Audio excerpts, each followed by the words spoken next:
Lion की बात ही कुछ और है। ये हमारा पसंदीदा जानवर है। ये ताकत का प्रतीक है। इसकी खूबसूरती बेमिसाल है। इसकी मौजूदगी ही खौफ पैदा कर देती है। इनका ये रुतबा इसलिए नहीं है कि ये आदमखोर हैं। ये एक हाथी को भी मारने की क्षमता रखते हैं। लायन जंगल का राजा प्यार में अपने व्यवहार की वजह से है।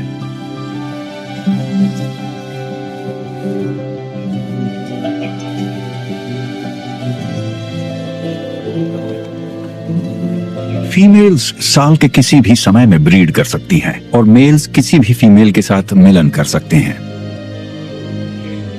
तो प्राइड्स में शारीरिक मिलन कभी बंद नहीं होता है। जब एक लायन एक नए हरेम पर कब्जा करता है तो वो हारे हुए मेल के बच्चों को मार देता है। बच्चों की यह हत्या फीमेल्स में नई ईर्ष्या को जन्म देती है, जिससे वो रिसेप्टिव हो जाती है।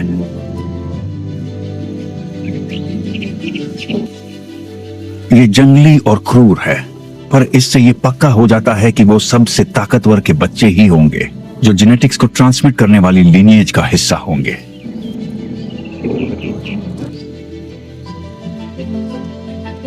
ये जोड़ा ग्रुप से अलग हो चुका है। इन्हें अलग हुए 7 या 8 दिन हो चुके हैं और इनके दिमाग में सिर्फ मिलन करने की इच्छा घूम रही है।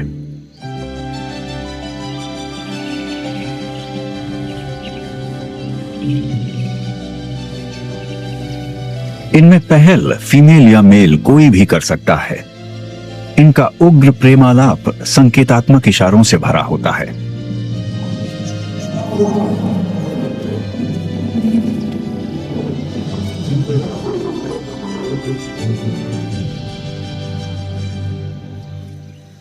ज्यादातर दूसरी प्रजातियों से अलग लायनेसेस का साल का कोई खास समय नहीं होता है जिसमें वो फर्टिलाइज हो सकती है। वो ऐसा कभी भी कर सकती हैं। वो सेक्सुअल एक्ट होता है जो सीधे तौर पर ओव्यूल्स को पैदा करता है और इस दौरान ये जोड़ा 20 से 40 बार मेटिंग करता है हर रोज।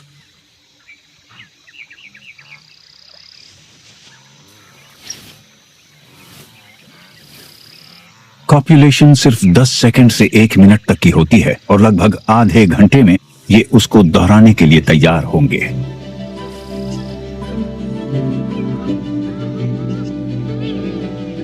इस तरह लायनेसेस की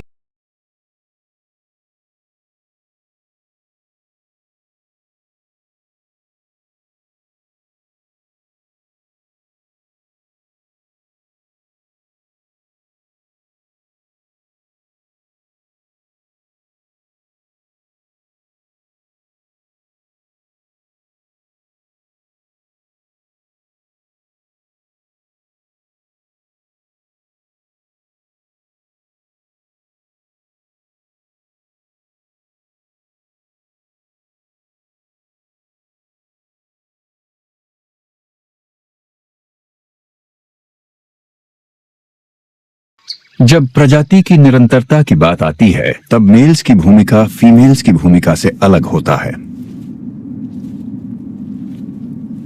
जहां मेल्स सिर्फ कुछ चीजों का ख्याल रखते हैं, वहीं फीमेल्स बाकी चीजों का।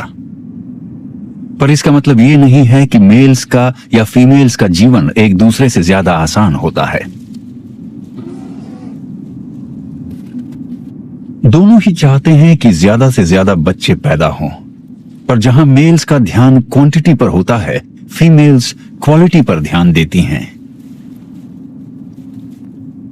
फीमेल्स अपने स्वभाव से सबसे अच्छे को चुनना चाहती हैं, जिससे दोनों सेक्सेस के बीच टकराव की स्थिति पैदा होती है। ये कभी कभी फीमेल्स सरप्लस का उपयोग प्रजाति की भलाई के लिए करती हैं, बहुत बुरी तरह से।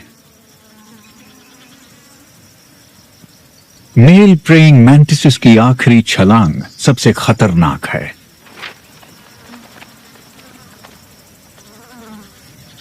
कमाल यह है कि 60% से ज्यादा बार वो फीमेल पर इन्वर्टेड पोजीशन में गिरते हैं, जैसे कि लेडीज को उनको पकड़ने के लिए उकसा रहे हों।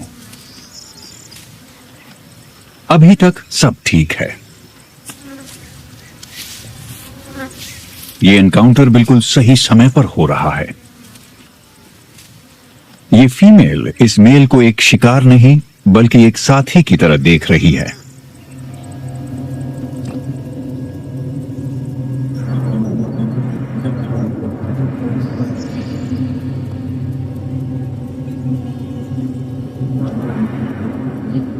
इसको एंटेनल फ्लैजेलेशन कहते हैं और ये इसे पसंद है। शायद यही है जिसने इसे इसकी भूख को जगाए बिना शांत रखा हुआ है। इसने इन खतरों को और अपनी नीयत को स्वीकार कर लिया है। ऐसा लग रहा है कि इसके बच्चे होंगे। मिथक के बावजूद 1000 में सिर्फ एक मामले में फीमेल्स अपने पार्टनर्स को सच में खाती हैं।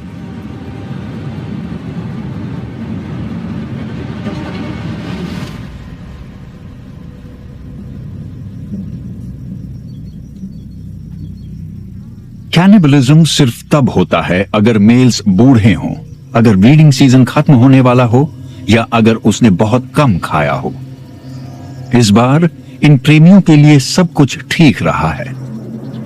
4 घंटों की कॉपुलेशन के बाद ये एक दूसरे को फिर कभी नहीं देखेंगे।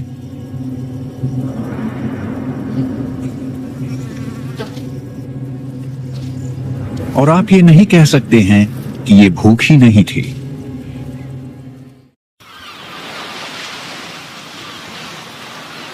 कैनिबलिज्म कोई असाधारण चीज नहीं है, पर बहुत कम देखने को मिलती है। प्रजातियां यहां तक कि एक दूसरे से मुकाबला करके भी प्रजनन के लिए अपने इंडिविजुअल्स को चुन चुकी हैं, पर आमतौर पर इस नियम का ध्यान रखा जाता है कि अपने जैसे मांस को न खाया जाए। आखिरकार वो लगभग एक जैसे जीन्स हैं।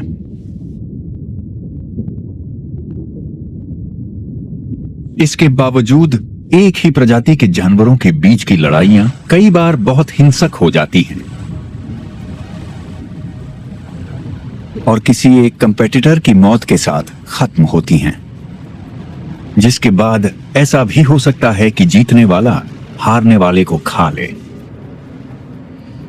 क्योंकि अपने जैसी ताकत वाले को हराने में बहुत मेहनत लगती है। खोई हुई ऊर्जा की भरपाई होनी चाहिए। कम से कम ऑक्टोपसस के मामले में 1 या 2 टेंटिकल्स को खाकर।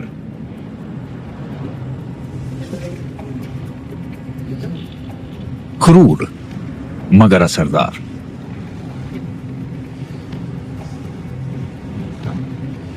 बहुत ज्यादा समझदारी के बावजूद जब तक लड़ाई आक्रामकता की एक खास सीमा तक नहीं पहुंच जाती है, उनको खुद पता नहीं होता कि वो मेल्स के बीच जीने मरने की लड़ाई है या एक अफेयर की शुरुआत है।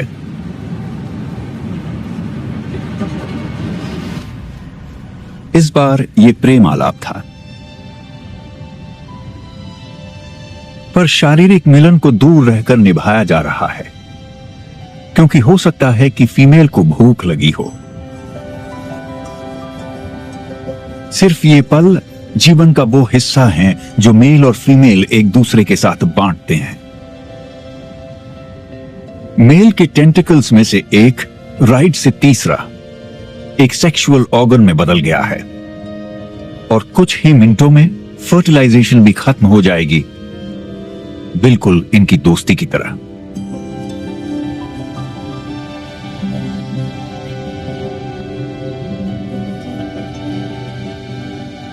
जानवरों के लव अफेयर्स आमतौर पर बहुत कम समय के लिए होते हैं। वो रिप्रोडक्शन के समय के आसपास आमतौर पर साल में 1 या 2 हफ्ते होते हैं। हालांकि वो पल बहुत तीव्र होते हैं, खासतौर पर टेस्टोस्टेरोन से प्रभावित मेल्स के लिए। पिजन्स की गिनती सबसे ज्यादा जिद्दी मेल्स में होती है।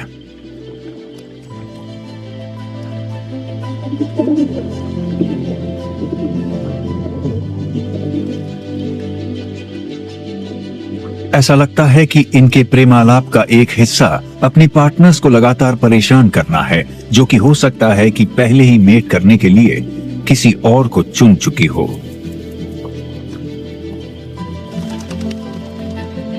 विक्टिम्स को समझ नहीं आता है कि इन प्रेमियों से पीछा छुड़ाने के लिए क्या किया जाए, जिनको बेइज्जती महसूस नहीं होती है।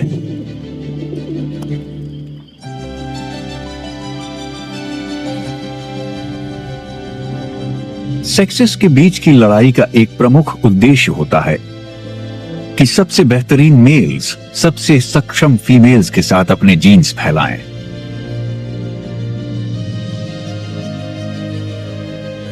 मेल्स के बीच लड़ाई एक और तरीका है जिससे एवोल्यूशन चुनाव करता है।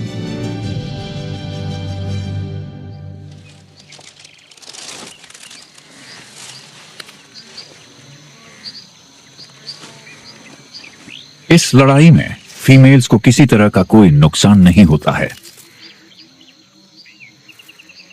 उनको सुरक्षित रखना, जिनको बच्चों की देखभाल करनी है, एक अच्छी रणनीति है। हालांकि लड़ने वालों के लिए नतीजे जानलेवा भी हो सकते हैं।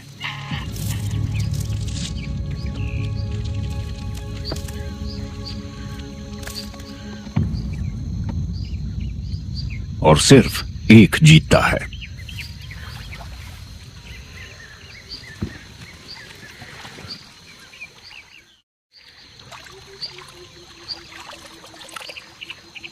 जब पानी बहुत होता है तब हिप्पोस शांत जानवर लगते हैं। जब नदी में सबके लिए जगह होती है तो साथ रहना आसान होता है। हालांकि विशाल हिप्पोस एक टेरिटोरियल स्पीशीज हैं जो पलक झपकते ही बहुत हिंसक हो सकते हैं।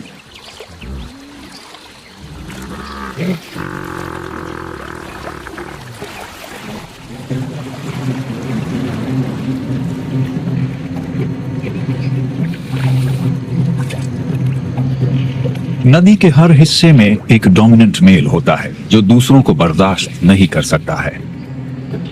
अपने हरेम में फीमेल्स के साथ रिलेशनशिप में भी ये आक्रामकता से पेश आता है।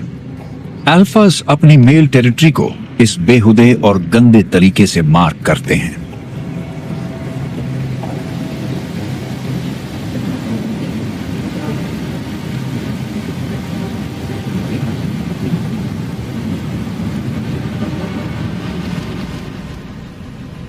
अपने लगभग 2 टन के वजन, अपने गोल आकार और संतुलन बनाने की जरूरत के कारण इस प्रजाति को मजबूरन पानी के नीचे कॉपुलेट करना पड़ता है।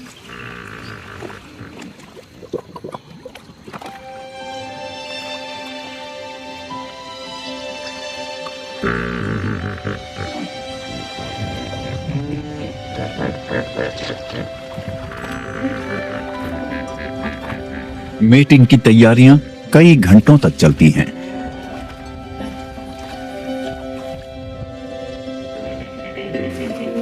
फीमेल मानने को तैयार नहीं है।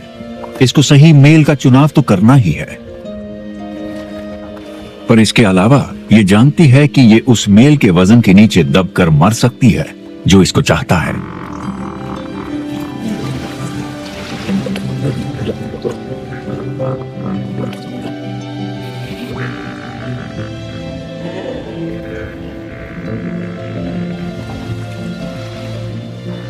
ये सिर्फ तब मानेगी जब ये इसको अपने पैरों के नीचे दबाकर रखने में कामयाब हो जाएगा।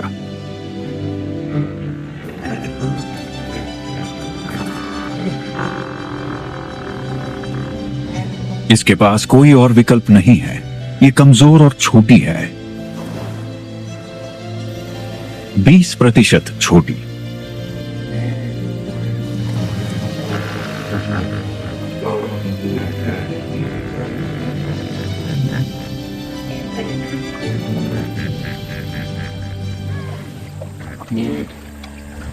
कॉपुलेशन 15 से 20 मिनट तक चलता है और ये उसे सब कुछ पूरा होने तक सांस लेने के लिए ऊपर नहीं आने देगा। हिप्पोस का भी रिप्रोडक्शन के लिए कोई निश्चित समय नहीं होता है और अभी पानी का स्तर ज्यादा है, ये सतह तक नहीं पहुंच रही है। फीमेल हिप्पोस हमेशा ऑक्सीजन के बिना इतनी देर नहीं रह पाती हैं।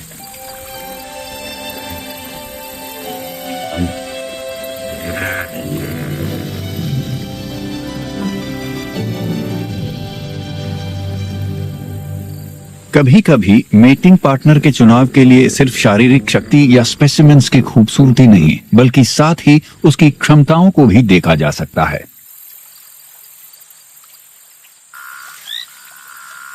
बेटा फिश के मामले में चुनाव का मुख्य आधार एक शानदार बबल नेस्ट को बना पाने की क्षमता होती है।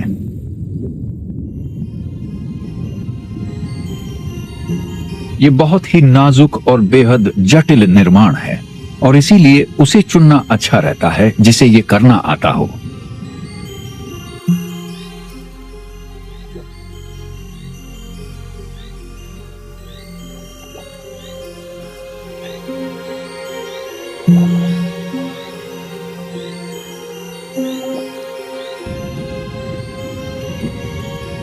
सिर्फ बेहद अनुभवी मेल्स को ही अपने सलाइवा से सही स्पीड से एयर बबल्स बनाने आते हैं ताकि उनसे एक डिसॉल्व न होने वाला फोम बन सके।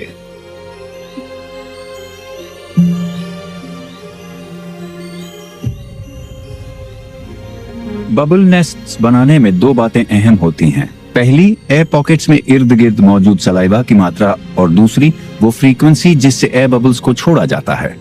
फीमेल्स नेस्ट की जांच करने आती हैं और देखती हैं कि क्या उसके डिसॉल्व होने से पहले उसके एग्स डेवलप हो पाएंगे। फीमेल इससे खुश है।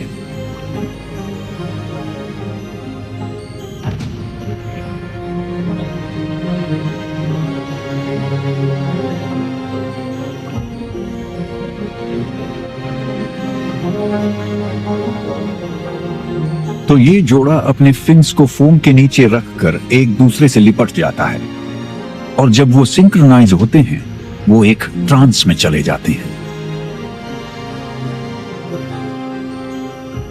वो एग्स देने के लिए अपना चेहरा ऊपर की तरफ रखती है।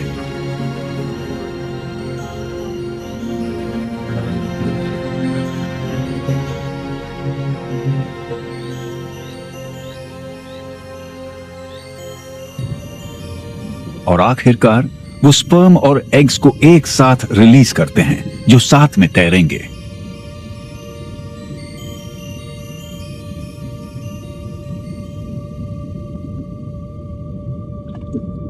जब एग्स डूबते हैं तो ये जोड़ा उनको एक एक करके बहुत ही ध्यान से अपने मुंह में इकट्ठा करता है। ये हर एक बेबी भविष्य की एक संभावना होगा और फिर उनको नेस्ट में रख दिया जाता है, बबल्स के बीच छिपाकर, बहुत से शिकारियों से सुरक्षित। फिश या एम्फिबियंस का अंडा देना कॉपुलेशन से पुराना वो सिस्टम है जिसे दूसरे वर्टिब्रेट्स इस्तेमाल करते हैं। ये भी सेक्सुअल रिप्रोडक्शन है, पर इसमें कोई मेल ऑर्गन नहीं है जिसे फीमेल अपने अंदर महसूस कर सकती है। फर्टिलाइजेशन शरीर से बाहर पानी में होता है।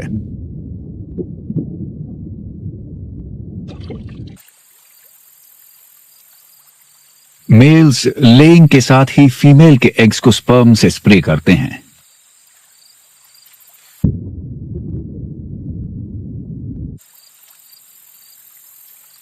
स्पर्म सेल्स की संख्या ओव्यूल्स की संख्या के बराबर होती है। ये टेक्निक सिर्फ लिक्विड मीडियम में ही संभव हो सकती है।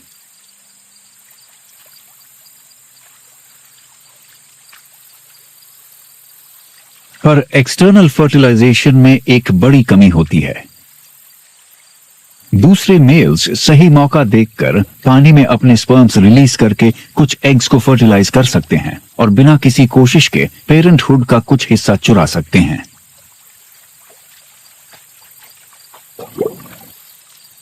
ये वो ज्यादा छोटे और फुर्तीले मेल्स होते हैं जो अल्फा से नहीं लड़ते हैं और फीमेल्स के सिलेक्शन प्रोसेस से भी बच जाते हैं।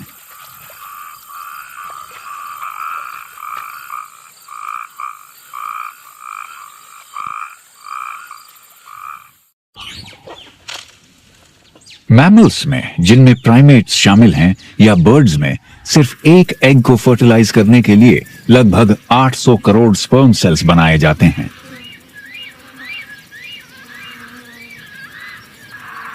उनको एक फीमेल सेल के लिए करोड़ों मेल सेल्स क्यों चाहिए होते हैं, विज्ञान को नहीं पता।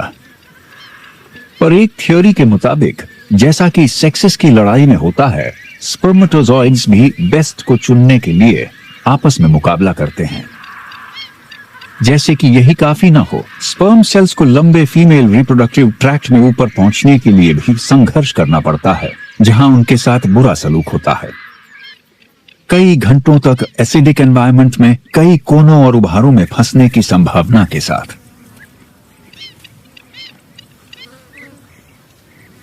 लगता है फीमेल बॉडी को चुनने की प्रक्रिया को सबसे मुश्किल बनाने के लिए बनाया गया है, क्योंकि जितना कड़ा मुकाबला उतना अच्छा नतीजा।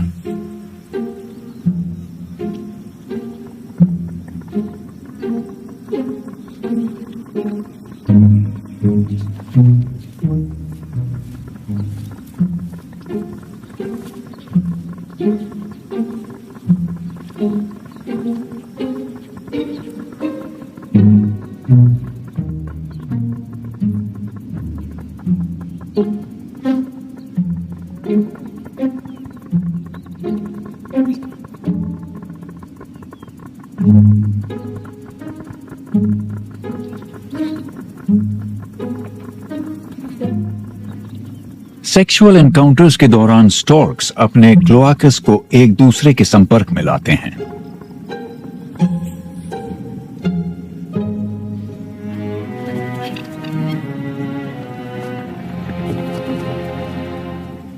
मेल अपने सेक्सुअल डक्ट को जरा सा अंदर की तरफ धकेलता है ताकि उसके करोड़ों सेल्स उन 3 या 4 एग्स को ढूंढ सकें जिनको फीमेल को फर्टिलाइज करना है।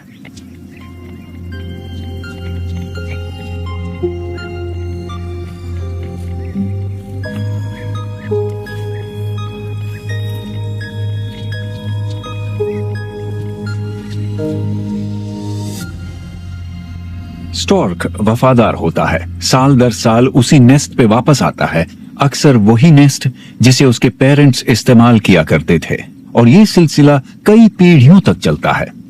इसे फाइलोपैट्रिया कहते हैं। कुछ नेस्ट में कई 100 सालों से एक ही स्टॉर्क फैमिली रह रही है।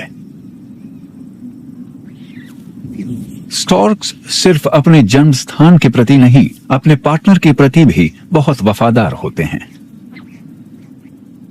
पूरी जिंदगी जब तक ये बच्चों को पैदा करने में सफल रहेंगे, ये एक दूसरे के साथ ही रहेंगे। और बहुत सी प्रजातियों में बारी बारी ही सही, उसमें दोनों पार्टनर्स का सहयोग जरूरी होता है। ऐसे मामलों में फीमेल्स का चुनाव सिर्फ ताकत, सुंदरता या समझदारी पर आधारित नहीं होता है, बल्कि प्यार बांटने की भावनात्मक क्षमता पर भी निर्भर करता है। जिन बच्चों की देखभाल अच्छे से होती है, उनके जीन्स सरवाइव करके फिर और बच्चों को जन्म देते हैं। यहां माता या पिता बनने के लिए बहुत कुछ सीखना पड़ता है। पेरेंटहुड दुनिया का सबसे मुश्किल काम हो सकता है, और इसे सही ढंग से सीखने का एकमात्र तरीका मिसाल देना है। चिकन्स उसकी नकल करके सीखते हैं कि उनका ख्याल कैसे रखा गया था।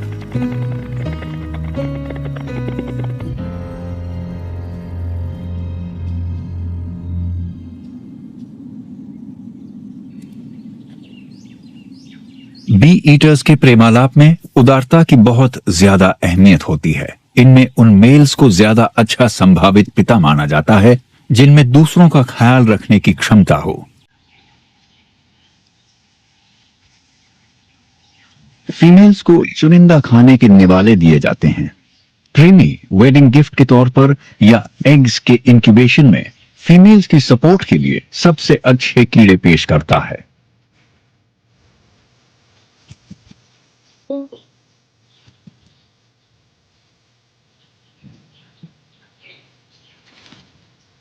इस उदारता के पीछे स्वार्थ है। ये असली उदारता नहीं है, पर कुछ जानवर अपनी इच्छा से खाना बंद कर देते हैं और वो खाना अपने पार्टनर को या यहां तक कि अपने बच्चों को दे देते हैं।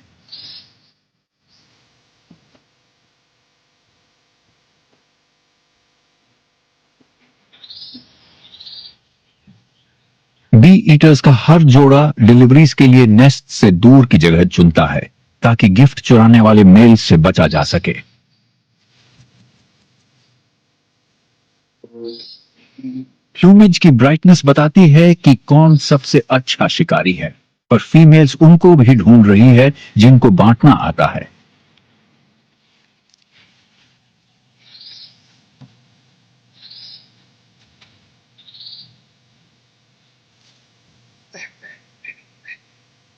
कुछ मेल्स बहुत सारे गिफ्ट्स खा लेते हैं, उनको रिप्रोड्यूस करने का मौका नहीं मिलेगा। वो गिफ्ट्स की क्वालिटी और फ्रीक्वेंसी होती है जो हर फीमेल की ये फैसला करने में मदद करती है कि किसके साथ मेट करना है।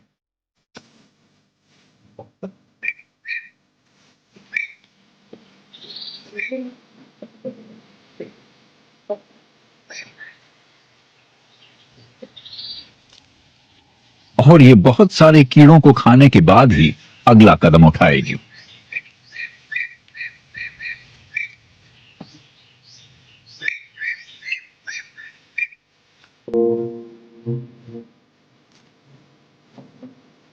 ये अब भी संतुष्ट नहीं है और कॉपुलेशन से इनकार कर देती है।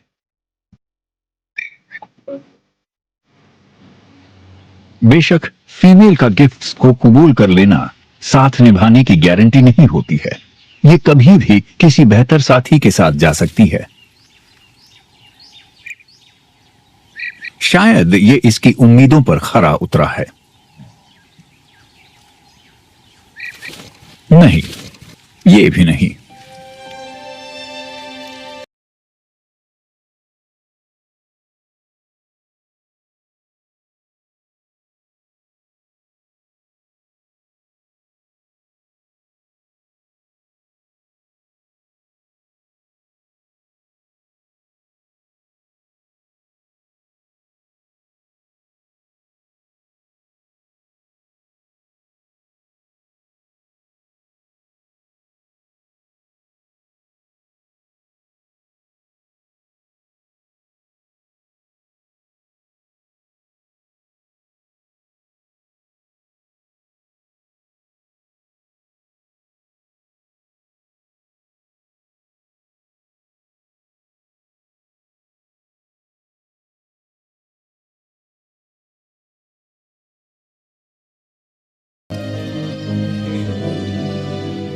पर प्रजाति को बेवफाई के कुछ फायदे भी हो सकते हैं, जैसे कि विविधता में बढ़ोतरी।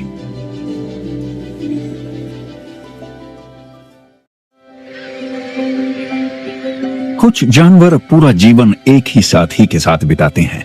कुछ की वफादारी कुछ समय के लिए होती है, और कुछ अपनी पहली मुलाकात के बाद फिर कभी नहीं मिलते हैं।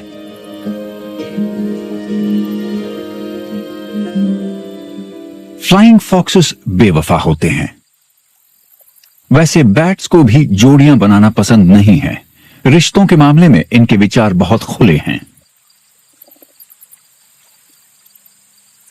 जब कॉलोनी में बच्चे पैदा करने का समय आता है तो मेल्स अपने पंख फैलाकर और आवाजें निकालकर फीमेल्स का ध्यान खींचने की कोशिश करते हैं।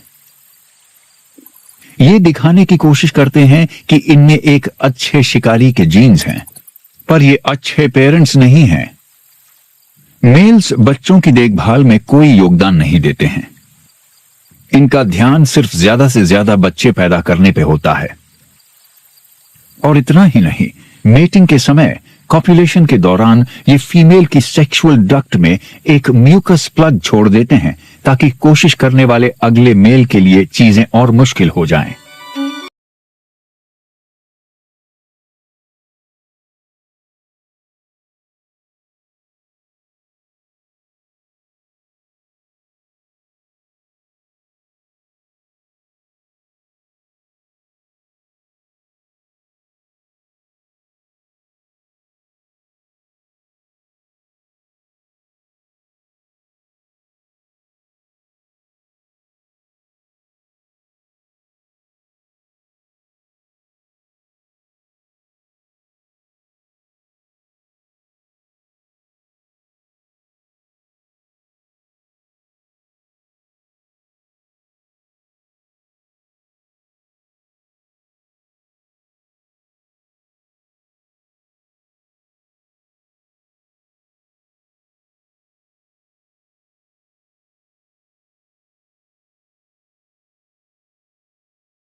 अपनाए जाते हैं। ड्रैगन फ्लाइज उड़ते हुए कॉपुलेट करती हैं, जिसके लिए मेल सेक्सुअल ऑर्गन एक गुब्बारे की तरह फूल जाता है। बटरफ्लाइज के पीनिसेस अपने पार्टनर्स को खुश करने के लिए वाइब्रेट कर सकते हैं और हमिंग साउंड्स निकाल सकते हैं। इस दौड़ में यहां तक कि कैनिबलिज्म भी वर्जित नहीं है। ये जीनस एमिलीज का एक मैंटिस है। माना जाता है कि ये वो कैनिबलिस्टिक बिहेवियर डेवलप नहीं करते हैं जिसने इस पूरे परिवार को बदनाम कर दिया है। बहुत कम नियम होते हैं जो तोड़े नहीं जाते हैं। फीमेल्स लगभग हमेशा ही फैसला लेने का हक अपने पास रखती हैं। हालांकि मेल्स भी अपनी ताकत के दम पर अपना दबदबा बनाए रखने की कोशिश करते हैं। पर मातृ प्रधान समाज, जैसा कि हाथियों में होता है, उपेक्षा से अधिक सामान्य है। हालांकि मातृ प्रधान समाज आसानी से दिखते नहीं हैं। जैकनस के मामले में हां, वो ज्यादा बड़ी और ज्यादा ताकतवर होती हैं, इसलिए इनका पूरा व्यवहार सामान्य से अलग है। जैकना फीमेल्स एक ही समय पर कितने भी पार्टनर्स रख सकती हैं, जबकि जैकना मेल्स इसके विपरीत होते हैं। पॉलीएंड्री पोलिजिनी का ऑपोजिट है। हर फीमेल में मेल का एक हरेम होता है जो एग्स को हैच करता है और बच्चों को पालता है। और बड़ी फीमेल्स अपनी टेरिटरी को दूसरी फीमेल से बचाती हैं और मेल्स पर एकाधिकार जमाने की कोशिश करती हैं। छोटे मेल्स के भी अपने झगड़े होते हैं। वो इंचार्ज को खुश करना और नेस्ट के लिए सबसे अच्छी जगहें चुनना चाहते हैं।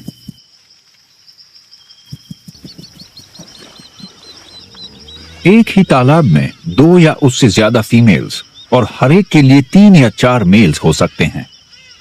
इस तैरती हुई वेजिटेशन पर बहुत सारे नेस्ट्स हैं, मतलब बहुत सारा कंपटीशन। बच्चे पैदा करने के लिए लड़ाइयां जारी रहती हैं।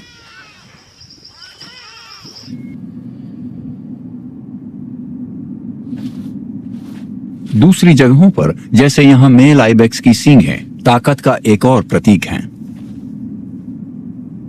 ये एंटलर्स बहुत शानदार हैं। बड़े मेल्स शक्तिशाली हैं, इनमें बहुत ताकत होती है, पर जब इनका दर्जा घटता है, फीमेल्स इनको ठुकरा देती हैं और ऐसे हालात में ये बेबस हो जाते हैं, क्योंकि फीमेल ये देख लेती है कि इसके पास अब वो नहीं है जो उसे चाहिए। वाइल्ड लव वो नहीं है जो हम सोचते हैं।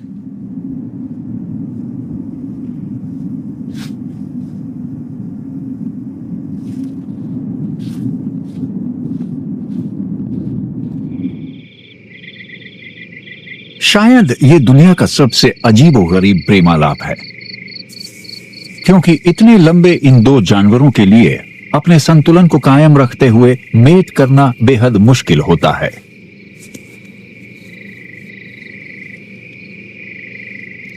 इतनी लंबी और विशाल गर्दन की वजह से जिराफ्स का सेंटर ऑफ मास बहुत ऊपर होता है।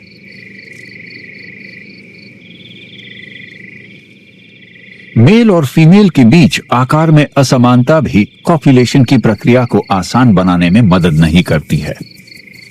यह लगभग नामुमकिन सा काम होता है, जिसे सिर्फ एक पल में पूरा किया जाता है। मेल अपनी पार्टनर के ऊपर कूदेगा और अपने पीनिस को ठीक इजैक्यूलेशन के समय सही तरीके से डालने की कोशिश करेगा, और उसके लिए इसे हर चीज को अच्छी तरह से कैलकुलेट करना होगा। उस काम को अंजाम देने के लिए इसे अपनी पोजीशन मिलीमेट्रिक प्रिसिशन के साथ ढूंढनी होगी। इसका निशाना किसी भी हाल में चूकना नहीं चाहिए। प्लेसमेंट बहुत जरूरी है। यह कई घंटों से उस पोजीशन की तलाश में है जिसमें कामयाबी की गारंटी हो। ये बार बार कोशिश नहीं करते हैं, क्योंकि यह करने में बहुत खतरा हो सकता है। इसमें बहुत जोर का झटका लगता है, जिससे टांग मुड़ सकती है।